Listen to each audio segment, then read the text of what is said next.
Hello again everyone and welcome back to Skyblock News. I'm your host Derailious, and today we're going to be going over some more changes on the Skyblock Alpha related to the new hub. Before we begin, make sure to like and subscribe. Use code RAIL on the Hypixel store for 5% off your order, and use code RAIL or code MILK if you're picking up Hytale. Without any further ado though, let's get started. So we are back on the Alpha network with the new hub, and if we drop down, we can pretty much immediately see some changes with the map receiving a ton of updates, as you can see, notably the Spider's Den as well as the main hub.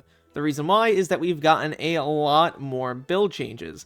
Now, something you may not have known is that the hub revamp has actually been in development for a very long time, and it was confirmed that originally it was to be revamped in 1.8, and then later on got revamped to be in 1.21. To me, this kind of implies that they already built a bunch of stuff for the hub, and then they rebuilt it in 1.21, and that seems like it's continuing today. So if we head over to some areas that previously didn't use very many new blocks, you'll actually see that they now use a ton of new blocks, like the graveyard, for instance. It has brand new walls all the way around it, as well as the trees are now very different, and the biome here is also different as well. It has a much darker theme associated with it. This is not the only area that has received some updates. If we head over to the castle as well, we can find that it has received a bunch of updates as well, notably in the castle towers, as well as the flooring of the castle. Pretty much everything here has been slightly improved and tweaked around a little bit, but the gangplank area or walking the plank is no longer there as well. If we head up, we can see the area with the table has been changed around a little bit, and the chair is still here as well. And that's basically it in terms of changes to the castle.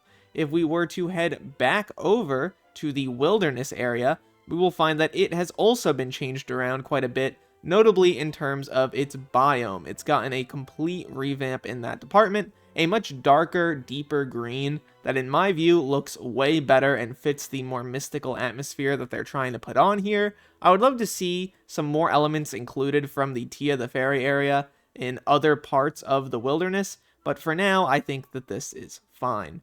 And then we can head over to another change, this one a little bit smaller. If we head over to where Ludlith is, we can find that they are currently in a wall, but the Ludlith cave has been revamped yet again. Now looks a little bit more accurate to the Rose Dragon with tons of roses everywhere. Very, very pretty little area, but that has also been revamped.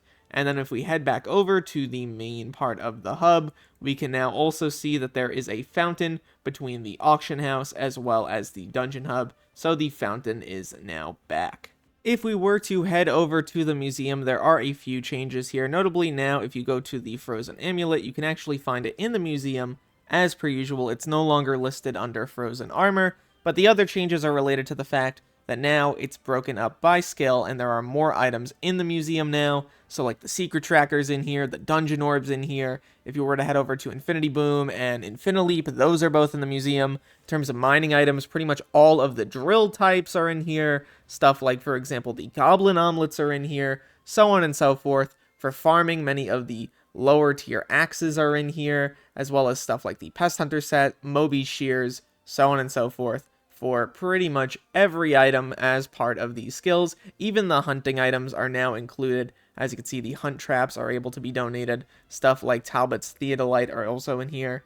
So on and so forth. The museum has generally received a pretty major update in this department, adding some more XP to the game, and if you were to head over to your Skyblock menu, 3,482 total XP. Something else I wanted to note here, if you head over to the wilderness, you can now see that the dark auction area as well as Shifty's little shack have been fully revamped and rebuilt with modern blocks. I think they look pretty great, but it's nice to see this area also receive a bit of an update.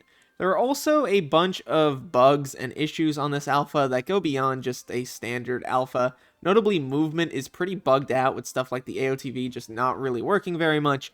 You're able to get through 1.5 block gaps. I think if we head over to the combat settlement, I could show this off. So if you're able to get on this desk right here, you can kind of glitch your way through this. There we go. And as you can see, I'm in this 1.5 block gap, and it seems like it works just fine, which is notable here. That's not something you can do currently on main, but it seems like they fixed it on the alpha. There is some other stuff I wanted to show off, though. If you head over to the bayou, you will see A lot of vertically placed logs is the best way I could describe it. As you can see, every single acacia log here is now vertical. They have lost their original directionality. This also goes for the rift, apparently. I think this is only related to acacia logs, of all things. But yeah, as you can see, definitely a weird issue. And if we head over to the rift, we can see, if we look outside, quite a few acacia logs as well. All of them vertical. It just makes the rift look very, very strange, I will say, but that will probably need to be resolved before this releases to the main server. In terms of some other changes, I haven't really seen too much else on the other islands. Like if I were to go to the Spider's Den, for example, there isn't really a ton from what I'm understanding. Just seems like maybe some smaller build changes here. The biggest issue that I've seen is still the technical aspect of this alpha. Things are crashing quite a bit still, which is not great. I imagine that they want to get that fully resolved before this releases on main, which is supposed to be in a couple weeks. And I also wanted to head over to the desert, the Mushroom Desert, because of a small visual thing that bothers me and probably nobody else. If you jump down into this well, you can see that the stairs are not waterlogged. This is literally unplayable. I can't believe Hypixel would do this to me. Regardless, though, pretty much everything else seems to be working on the alpha. Now the actual cactus blooms actually break alongside the cacti when you break them. Apparently, this also works now for chopping down trees in the hub. There were issues in the hub where you weren't able to chop down any sort of trees in the forest area when you're supposed to be able to. So on and so forth. It seems like this is mostly about resolving some old issues and improving the graphics, or I guess the visuals of the hub a little bit. Wrapping up here, while not the biggest changes in the world, it's definitely interesting to see some more changes with regard to the hub. I'm excited to see what things like the graveyard and the wilderness end up as, especially if they're planning more changes for places like the wilderness, but for now it is nice to see the dark auction as well as Shifty's house transformed and seen in 1.21 variants. I'm definitely also interested to see when or if we will get access to the new blocks for our private islands. That's definitely a big thing for me personally. I imagine it is for many of you in the audience as well, so I would love to hear your thoughts. Leave all of your thoughts about the update down below, and look to the future, fellas. I'll see you then.